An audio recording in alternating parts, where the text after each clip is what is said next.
You're listening to a 3CR podcast created in the studios of independent community radio station 3CR in Melbourne, Australia. For more information, go to allthews.3cr.org.au. Become a subscriber and support Radical Radio. Call 03 9419 8377 or subscribe online at 3cr.org.au/subscribe.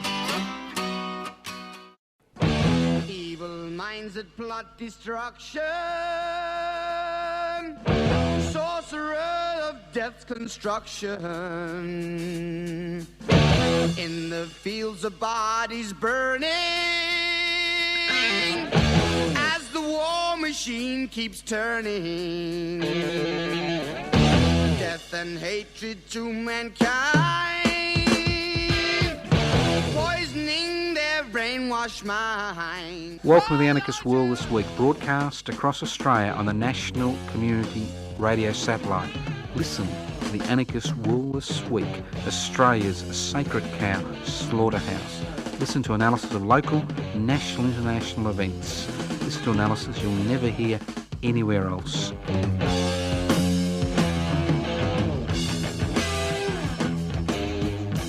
Welcome to the Anarchist World This Week, broadcast across Australia, courtesy of the Community Radio Network. This program is streaming live. It's coming to you from the studios of 3CR in Melbourne, where the clocks, as usual, are not coordinated. But luckily, a very intelligent person who's pushed the buttons to put us on air has shown me a clock on a computer. I am so excited. If you wonder what anarchism is all about, an anarchist society is a voluntary, non-hierarchical society based on the creation of political and social structures which are based on equal decision-making, which give all people equal access to wealth. And why those two concepts? It's inequalities in power and wealth which create most of the problems we face as communities and in the world today. So don't forget that. Now look, 2024 is interesting. Well, every bloody day is interesting when you're alive. Or if it's not interesting, you make it interesting. And my name's Joseph Toscano, just in case I forgot. But to me, growing inequality, not identity politics, should be the main focus in 2024. Because there's a lot of things happening in the world today which a lot of people really haven't thought about and put together. And we've seen, and we continue to see, the growth of authoritarian movements, not just, in the usual corners of the planet, but also in so-called Western democracies. And the question we should be asking ourselves, what is feeding? What is feeding the Trumps of the world, the Le Pens of the world? What is feeding all these new authoritarian movements which are springing up everywhere, which basically means the end of progressive politics, the end of identity politics? Because you see, history isn't a linear line. That's a bit of a tautology, but it's not linear. People win struggles, they lose struggles. And history is about trying to maintain those gains that have been made. But there are periods in history, and you see this all the time,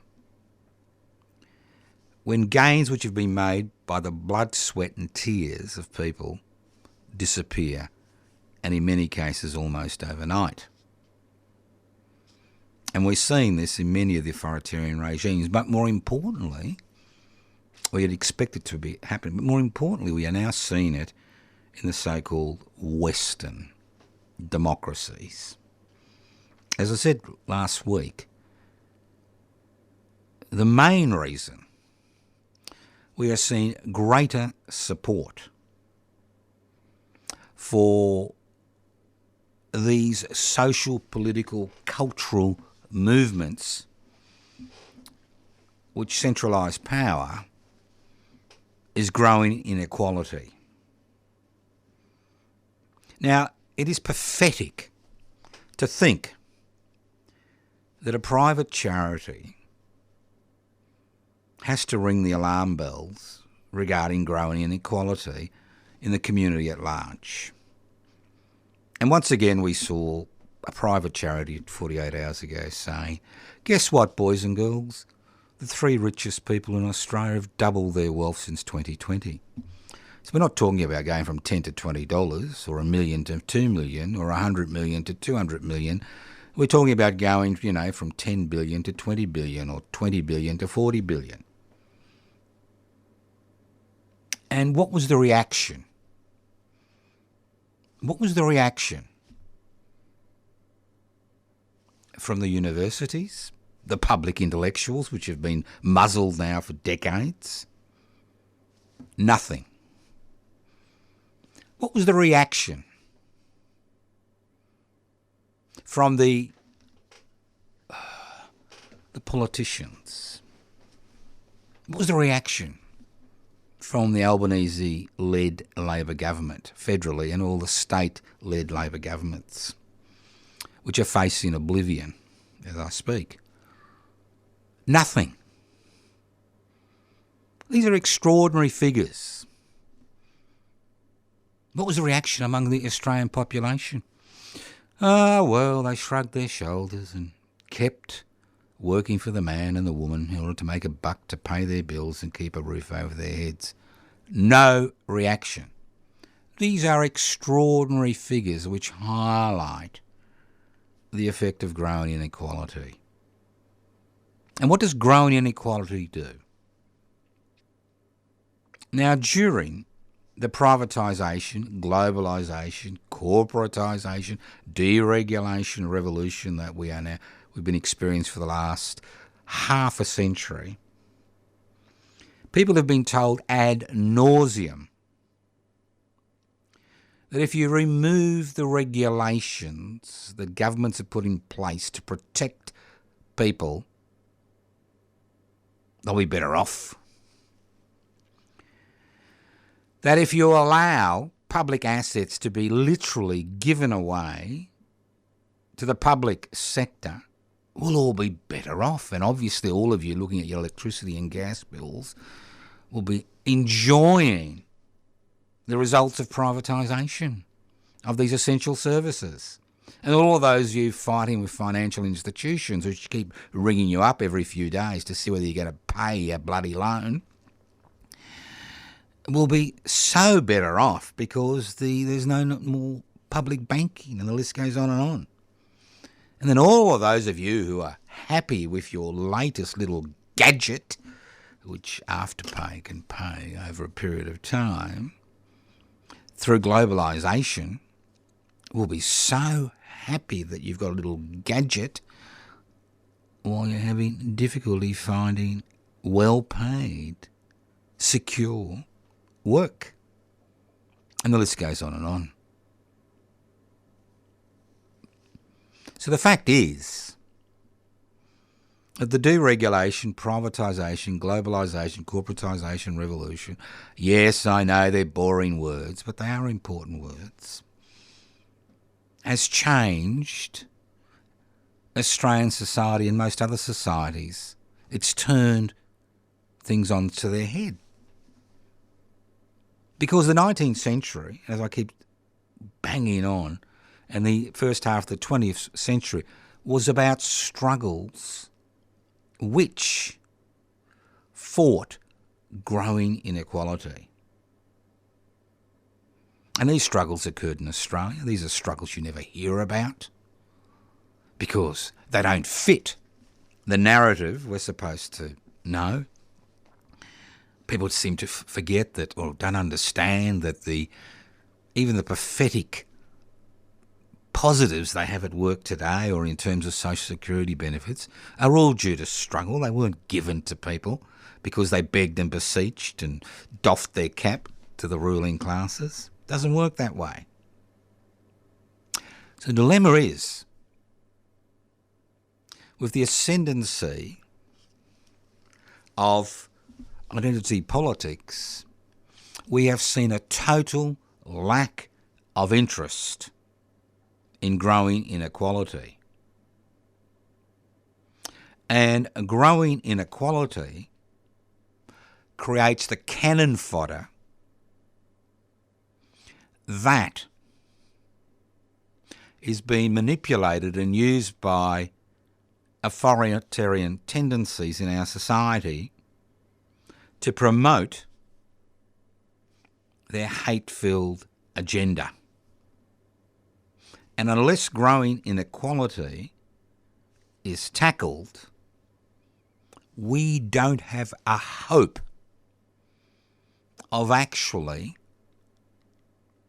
being able to win, let alone resist what is happening in our society today. All you've got to do is get out of your little shell and talk to people, and you can see how this cancer is spreading. Not only is it spreading, it's been accepted as essential for the survival of particular groups. So the way to tackle rising authoritarian tendencies within society is to tackle growing inequality. And I believe that think. I don't believe anything. Think that the main way to counter this significant threat is by tackling that issue. And if we don't tackle that issue, things will get worse. It's all very well talking about, a few city-centric, seats, political seats where people have got so-called progressive ideas. It's another thing looking at the rest of society outside of a 5 to 10 kilometre radius from a major city CBD and see the issues that people are facing. And until we can actually link people's increasing insecurity financially and personally with the failures of corporatisation and globalisation and deregulation and privatisation, we will get nowhere. Things will go backwards in 2024.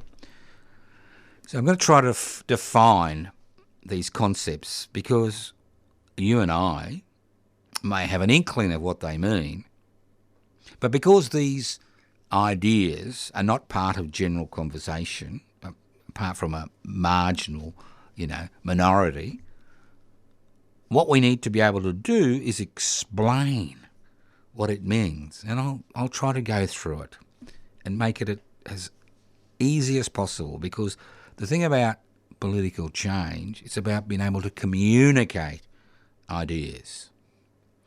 Now, privatisation is a very simple concept. It's about believing the private sector always does it better.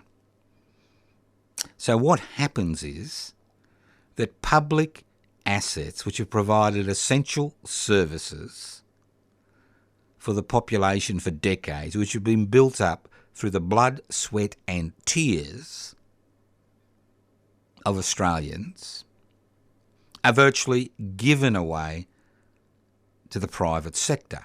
And when you privatise, you do three things. Majority of publicly listed companies make profits, and those profits go back to Treasury, which assists the population as a whole. The majority of publicly owned companies and institutions provide services, and these services in a significant proportion of cases are not based on a fee-for-service principle. So if you got money, you can buy the best education in the world. If you got money, you can buy the best healthcare in the world. But if you don't have that, money, you're stuffed. Try it. Go out into the community. Don't have any cash or plastic or mobile phone in your hand, any virtual money, and go out there and see how you survive for the next 2 to 3 days. I can assure you you'll be sleeping in the rain by the end of 24 hours. The fact is that privatisation, and the last aspect of privatisation is it decreases competition in a mixed economy. When you have public facilities competing against private facilities, there's always competitions. When you privatise institutions like Telecom, Commonwealth Bank, Qantas, what happens is that competition disappears. So no wonder, as far as housing is concerned, there is a housing affordability crisis because there is no significant public sector providing housing to provide competition. So the whole of housing, even if it's called social community housing, is in private hands. So there isn't obviously no competition. That's privatisation. I spoke about deregulation. People talk about green tape, red tape. Now, obviously there is some regulation which can be a little bit onerous, but at the end of the day, a lot of regulations are put in place to protect people, whether it's regulations regarding work activity, whether it's regulations regarding interactions between, different parts of the community. And when you remove these regulations, what you do is you give the private sector, a rubber stamp, basically to do what they like. I mean, there are sections of our community that are calling for the abolition of a basic wage. Yep, abolition of a basic wage. Abolition of many of the regulations that have been put in place to protect people, not just in the community, but in their workplaces. And the list goes on and on. Then you've got corporatisation. Now, the best way to understand corporatisation is to walk into a mall. I know they're dying out. You can walk into an Amazon virtually. What do you see? You see the same corporate entities over and over and over and over and over again. It doesn't matter where you go in Australia, and even overseas, it's the same brand names. That's what corporatisation is.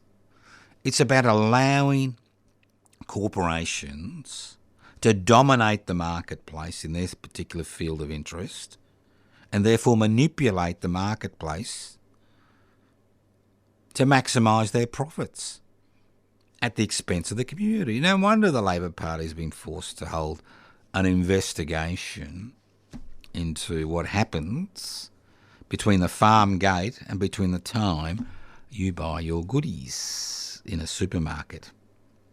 And then we've got globalisation. Now, globalisation is a very simple concept. You run a business, you want to decrease your costs, you go to some part of the universe where you can pay people $2 a day, not worry about workers' comp, sickness pay, holiday pay, etc., etc. That's what globalisation is. And what's the reward? You get cheap imports. Instead of washing your clothes, you can chuck them out and buy another $5 T-shirt next week. And the list goes on and on. So the so-called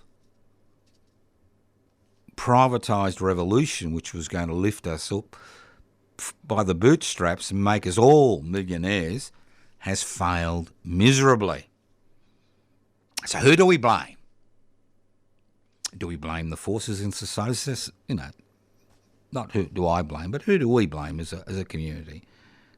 We blame those people who have improved their personal situation by being involved in identity politics. It's the Aboriginals' fault. It's the gays' fault. And the list goes on and on. It's their fault. They get in everything. It's the refugees' fault, the asylum seekers' fault. We're getting nothing.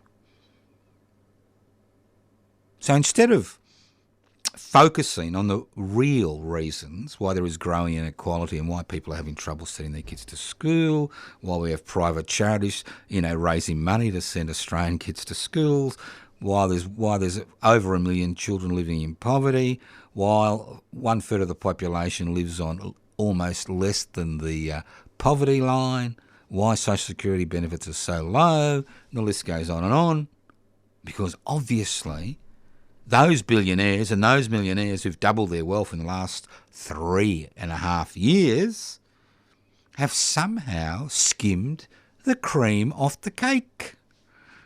And when you get your piece of little slice of cake, there's no cream, not even any sugar in it.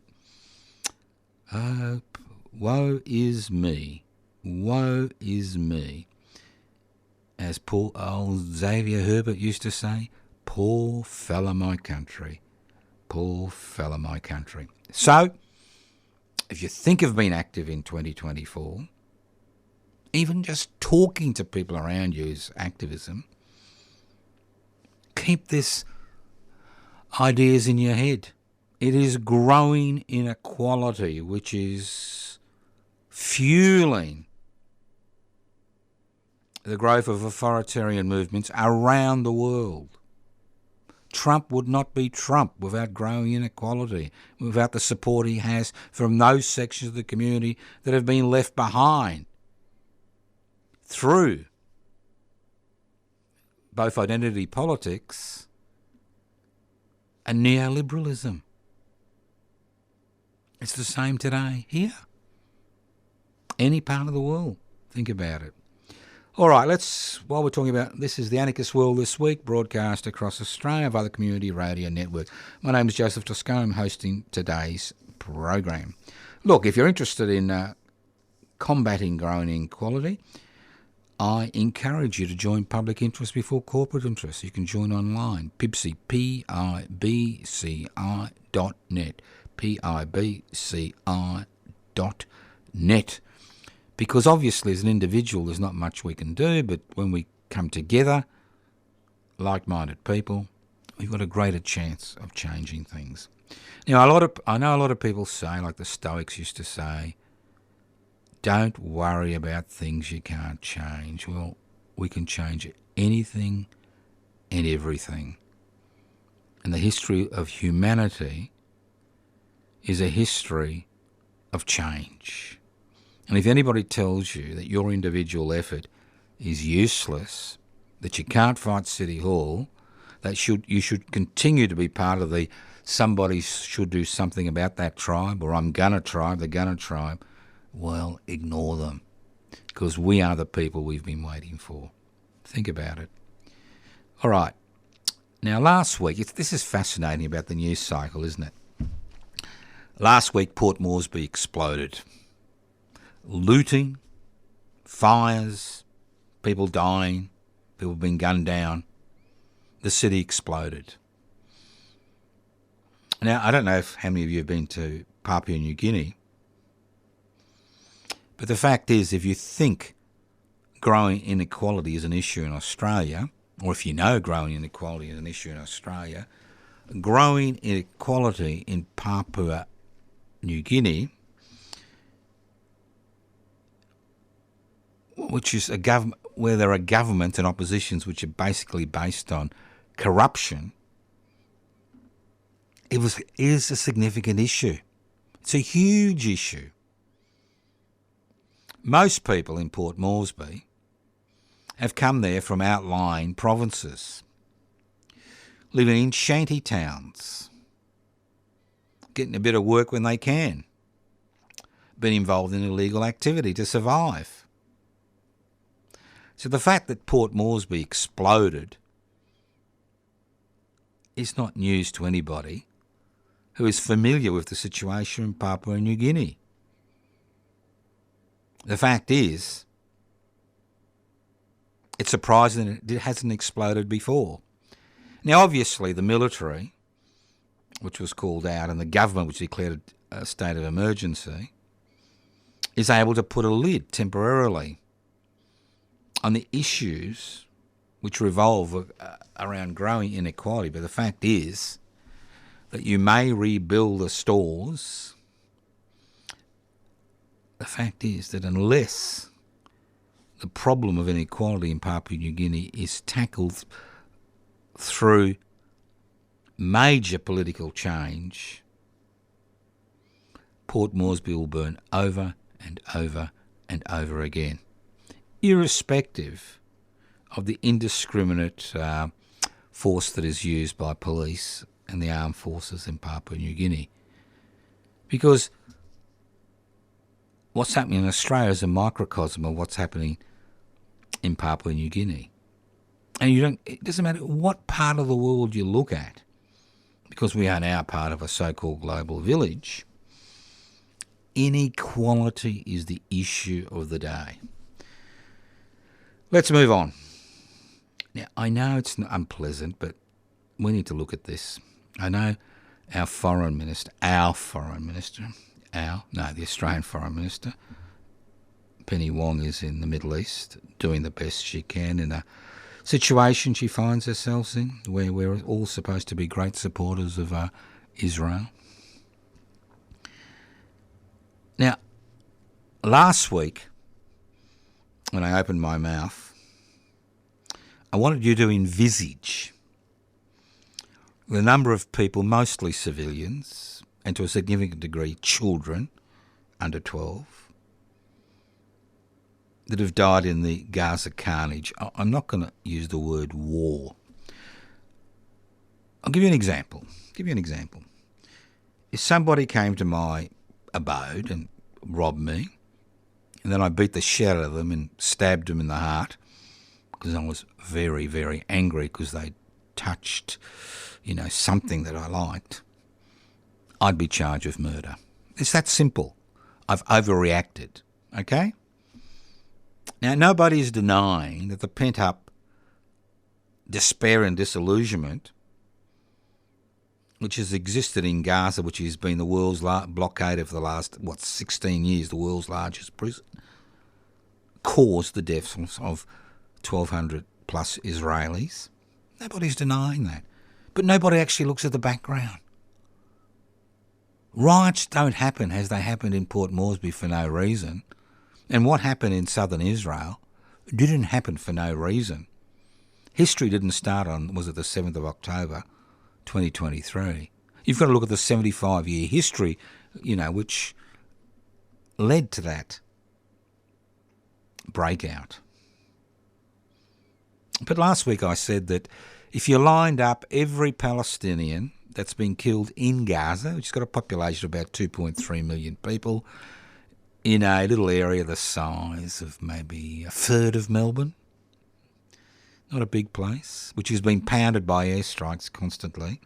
Well, the death rate last week, and again it's mainly civilians and children, was 22,500. And I said, just imagine you go for a walk and every metre there is a body. You would have to walk last week 22.5 kilometres to get the end of the line. Well, guess what? Another milestone today. If you go for a walk, counting bodies, you're up to 25,000. So I've increased from 22,500 to 25,000 in a week. Extraordinary. And that's not talking about all the other people in Gaza who are dying through a lack of medical assistance and medical aid, lack of medications, the list goes on and on. So what does the warmonger, Mr. Biden, do? He shoots a few missiles at the Houthi rebels in Yemen and saying that we need to protect the world's trade routes. 15% of the world's trade goes through the Red Sea and the Suez Canal. Well, how about the 25,000 Gazans or Palestinians that have been killed in the last 3 months? How about the indiscriminate bombing? How about the war crimes that have been committed? How about the fact that the West continues to sit on its hands? And even our very own Penny Wong says Israel has the right to defend ourselves. Obviously, I've got the right to defend myself if somebody breaks into my hacienda, but I haven't got the right to dismember them. That's what people talk about, international law. There's no such thing as international law. International law doesn't exist. It just doesn't exist. So it's lunacy. Total lunacy. Could you imagine if the Iranian Ayatollahs had slaughtered 25,000 people in a 3-month period? The outcry in the world. I mean, the West, hypocrisy is thy name. And the fact is that they want us to forget. They want us to forget that the slaughter is continuing. Through their press conferences and their media conferences, we're told, well, we're doing all we can. Think about it. Think about the situation that's occurred. Think about the resistance to a ceasefire. And it's an lunacy to think that you're going to be able to eradicate Hamas as a political and military entity, not just in Gaza but the West Bank. It's not going to happen. It doesn't matter how many civilians you kill, it's not going to happen, because all that is being created is a new generation of militants who've survived this as children, who'll remember what's happened, who'll join in their thousands as they grow older the resistance movement to the Israeli occupation. So instead of doing something to bring the carnage to a halt, the West sits on its fingers and talks about the right that Israel has to defend itself. So I wonder how long that line will be, that little walk I've got to take next week. I had to do 22.5 kilometres, as I counted the bodies last week, 25 kilometres this week. The way it's going, we may even get to a marathon. Think about it. Just think about it. Because the fact is that we're ultimately responsible. Now, our government, to give it credit, is kind of, a bit wishy-washy about it all, but at least they didn't send a warship to the Red Sea to protect trade. So, but I was very disappointed in the fact that Madam Wong, when she has gone to the Middle East, offered $20 million for aid package. Now, we're a very rich country. You can't even buy a nice mansion on Sydney Harbour for $20 million. You need at least $35 to $40 million, and all we can do, after 2 million people have been displaced, after 25,000 have been slaughtered, all we can do is offer $20 million? Come on. Come on. I mean, I know people are fearful of the Israeli lobby in Australia. We saw how they turfed out an ABC staff member because she may have had some leanings towards supporting the Palestinian struggle. I mean, you can't have one member of the ABC being involved in that, can you? And I know they like to, rattle the sabre, but remember, there's all types of Israelis. And the Zionists who masquerade as the majority voice in Israel and Australia may not be the majority they think they are. Because ultimately, as in all wars, there will be some type of endpoint. And that endpoint is not based on the ability of the Israeli army to actually eradicate Hamas from Gaza. Listen to the Anarchist World this week, broadcast across Australia via the Community Radio Network. Now, I'm a little bit concerned. Now, I really wonder about parliamentary democracy. If you look at our near neighbours in the US of A, looks like they're going to an election at the end of the year. Be lucky to get 60% of the population actually voting. It was a little bit like the Taiwanese election, which we were told was life and death, you know. But the fact is less than 70% of Taiwanese bothered to cast a ballot.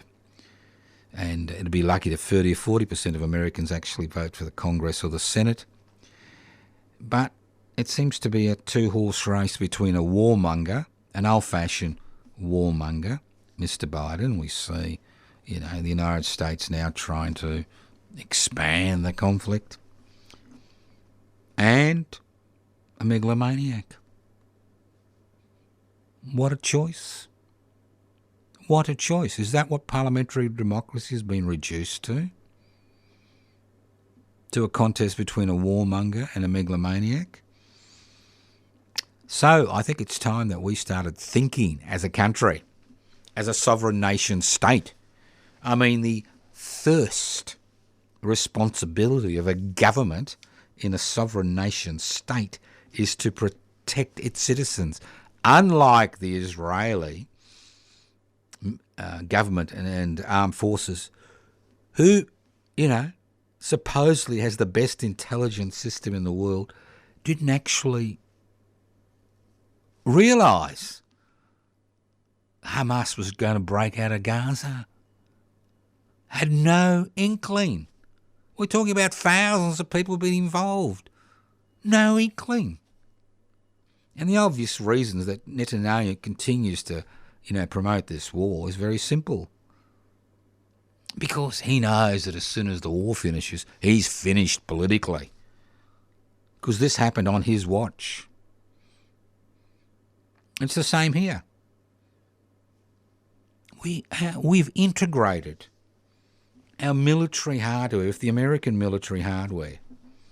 We've integrated our defence system with their defence system.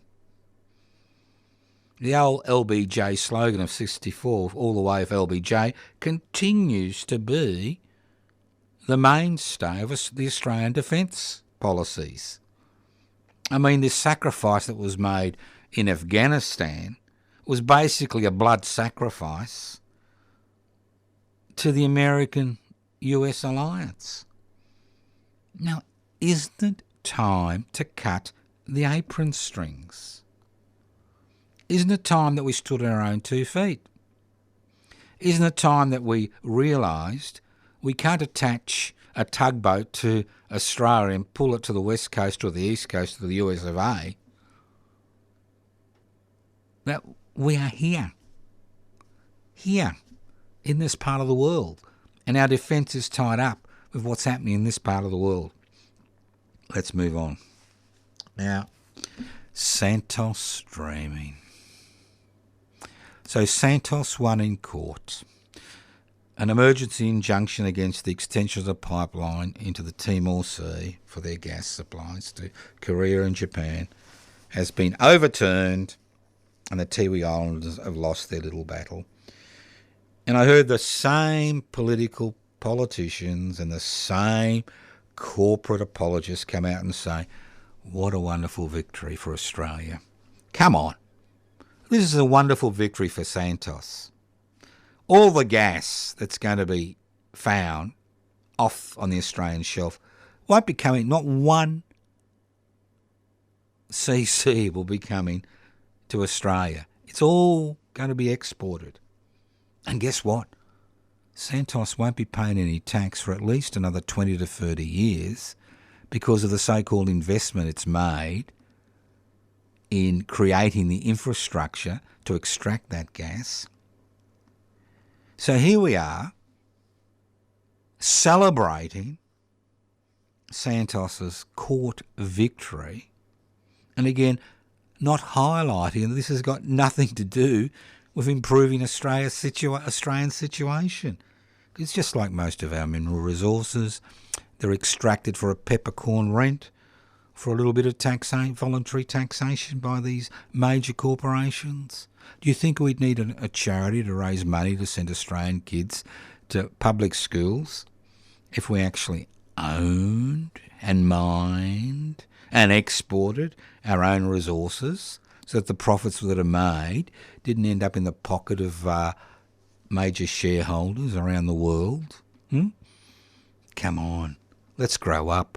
Let's begin to understand what's happening around us. I mean, sometimes I wake up and I think to myself, how dumb can you get? And then I think to myself, well, we can get dumb, although that doesn't make any sense. You know, and I understand why. We got the Australian Open. We had our Mary become Queen of, was it Denmark? You know, we've got all these things we can do on the net. We can, go to the Amazon store and enjoy ourselves. And then there's a cricket. There's the Big Bash. There's this. There's that. There's the Grand Prix. All these extraordinary things where if we fork out a few bucks, or a lot of bucks in some cases, we can turn our gaze away from the reality that we face. But not for long, because reality has a habit of biting you on the butt, and that's what we're going to find in 2024. A positive news story, Myanmar. Now we know that a little bit of history, the actual Myanmar military was established, believe it or not, by the Japanese Imperial Forces when they invaded Burma. It was a British colony during World War II, and they established the Myanmar military, and it is basically continues to be based on that very organisational structure. And now, after a long struggle, the Myanmar military was pushed a little bit to the sidelines by the election of a government. But a few years ago, and again, we haven't seen any great outpouring of rage here, even by Australia, the Myanmar military, throughout the elected government, jailed most of their opposition. But unfortunately for them, many younger people went into the jungles to fight with many of the separatist movements on the periphery of Burma, but more importantly, set up their own ragtag army.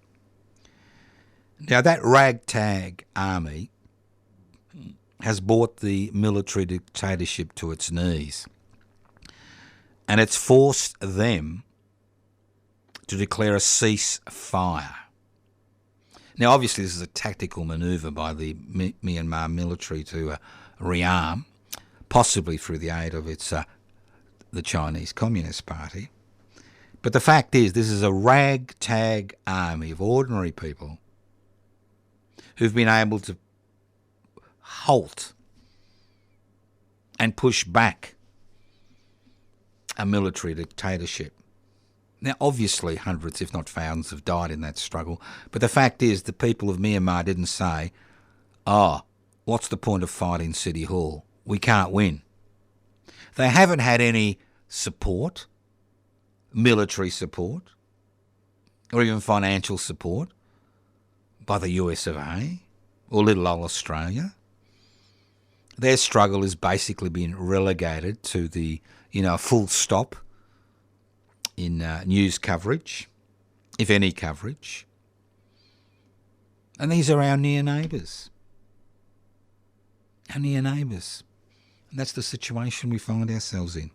So congratulations. Let's hope they can keep up the momentum, because I keep saying to people, political struggle is about creating momentum, pushing that momentum forward in order to create change. And if there's one thing we should be celebrating is the ability of ordinary people, young people mainly, being able to bring a military dictatorship to its knees, not because of Western support, not because of overseas support, but because of the sacrifices they were willing to make. Let's move on. Just like to remind you about the Tunnerminnerwait Maulboyheenner Commemoration, which will be held in Melbourne this Saturday, the 25th of January. It starts at midday at the Tunnerminnerwait Maulboyheenner Monument at the corner of Victoria Street and Franklin Street in Melbourne. It's a commemoration, not a protest, not a vigil. It's a commemoration. It's based on the story of Tunnerminnerwait Maulboyheenner, Putirana, Planabina and Truganini. They are involved in a resistance against the colonisation of Victoria in 1841. They were eventually arrested.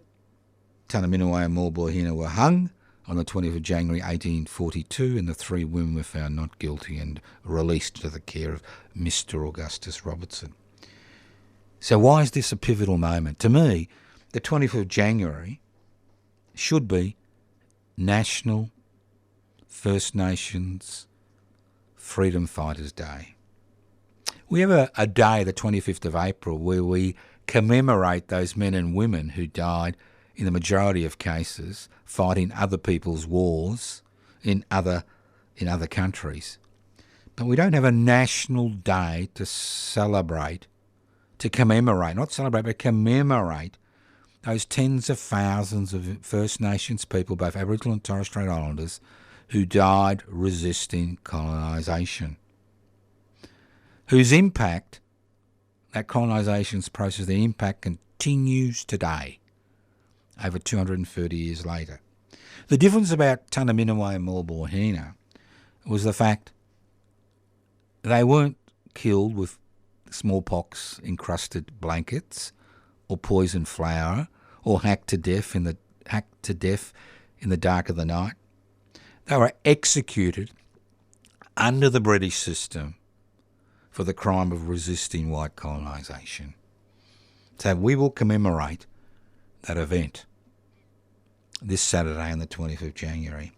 Janet Gulpin from the Bunurong Land and Sea Council will be doing the Welcome to Country, and then we'll have one or two guest speakers, and then we'll invite people to come and speak.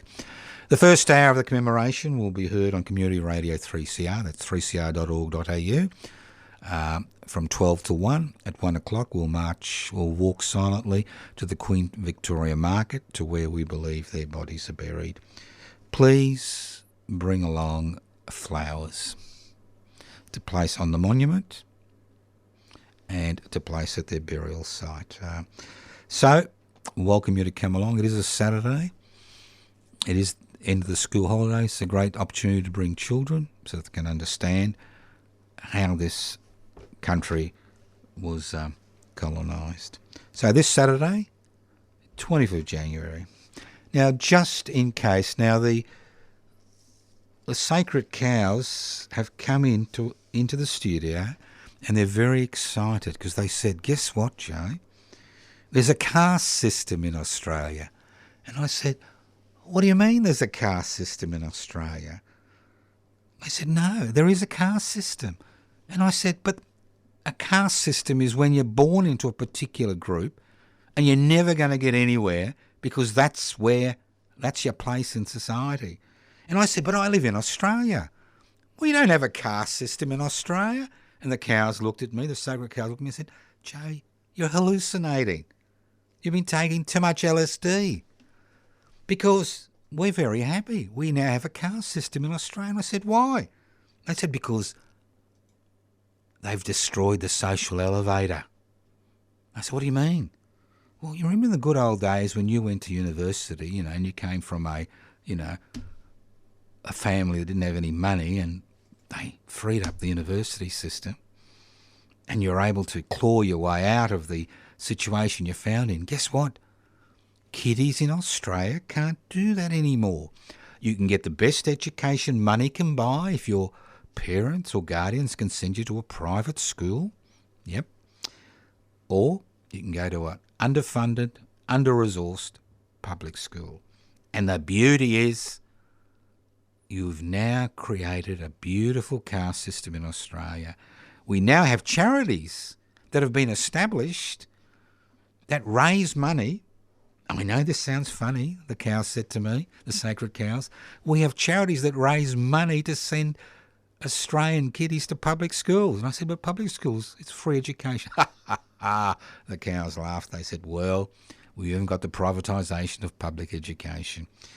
And I thought to myself, what smart, sacred cows. Fancy having a caste system. That's what growing inequality does. And the problem is that those people who find themselves in that situation are not pointing the finger at the small section of society that owns the means of production, distribution, exchange and communications, whose wealth has doubled in the last 3.5 years. They're pointing the finger at everybody else. And the cow said, that's the way it should be. That's what a caste system is about. Well, thank you for listening to The Anarchist World this week on your local community radio station, courtesy of the Community Radio Network. The thing about 2024 is, look, every day is a great day if you're alive. I don't know what it's like when you're dead. Some people tell me that it's all eternity. Others tell me that's the end of life. I'll find out one day, at my age sooner than later. But the thing is, every day is a great day. Why let the bastards tell you it isn't? Why let them tell you that you can't do anything or change anything? Think about all the things you're doing, how you're wasting your time. Maybe there is some little group in your corner of the universe that you could join and assist to try to break that nexus, that growing inequality in our society. Because if you don't do it, nobody else is going to do it. As I said before, when it takes a private charity to tell us, the Australian people, not you and me, we know, that the wealth of the richest 3 people in this country has doubled in the last 3.5 years, and there is no response from any government agency, university, there's only one person you can rely on, and that's you. Because I keep saying to people, we are the people we've been waiting for. A few websites, public interest before corporate interest, pibci.net. If you like watching YouTubes, I suggest you go to public interest before corporate interest. You've got 300 YouTubes produced by yours truly. Unbelievable. I can't believe that I've done all that. Then you can go to the other YouTube channel, josephtoscano.narm, N-A-R-M, where I've looked at 19th century radical history and about 10 lectures. You can go to the webpage, Joseph Toscano. You can go to the Tunner Mall, Tunner, Mall, MAUL.com, Facebook page. There's a lot of stuff you can do. You can even write to me at Post Office Box 20, Parkville 3052. And next week I'm going to talk about how you're going to help me pay my bills at Community Radio 3CR, because it costs us $80 to $100 every week in studio fees to do this. Without your support, it's going to be a difficult year. Thank you once again for listening to The Anarchist World this week on your local community radio station, courtesy of the Community Radio Network. Where would we be without the Community Radio Network? And also thanks to those people at 4ZZZ in Brisbane who also broadcast The Anarchist World this week. And if you want to leave polite messages, 0439 395 489, 0439 395 489. Robbie's walked into the studio. The next program is about to fall upon us. Good to see you. Okay, how are we going with the sacred cows? They're putting up a lot of fight. Look, I tell you what, there's nothing like a good caste system. Thank you for listening to The Anarchist World this week on your local community radio station, courtesy of the Community Radio Network. Evil minds that plot destruction, sorcerer of death's construction, in the fields of bodies burning, as the war machine keeps turning, death and hatred to mankind, poisoning their brain and wash my hands. Welcome to the Anarchist World This Week, broadcast across Australia on the National Community Radio Satellite. Listen to the Anarchist World This Week, Australia's sacred cow slaughterhouse. Listen to analysis of local, national, international events. Listen to analysis you'll never hear anywhere else. 3CR is radical radio, and that means more than just alternative current affairs and political coverage. We're radical because we're an independent media outlet, owned and operated by the community. We're radical because we give communities the control of their own shows, with their own music, in their own languages. We're radical because we provide a media platform for communities to build their own power to create social change. Become a subscriber and support Radical Radio. Call us on 03 9419 8377 or subscribe online at 3cr.org.au/subscribe.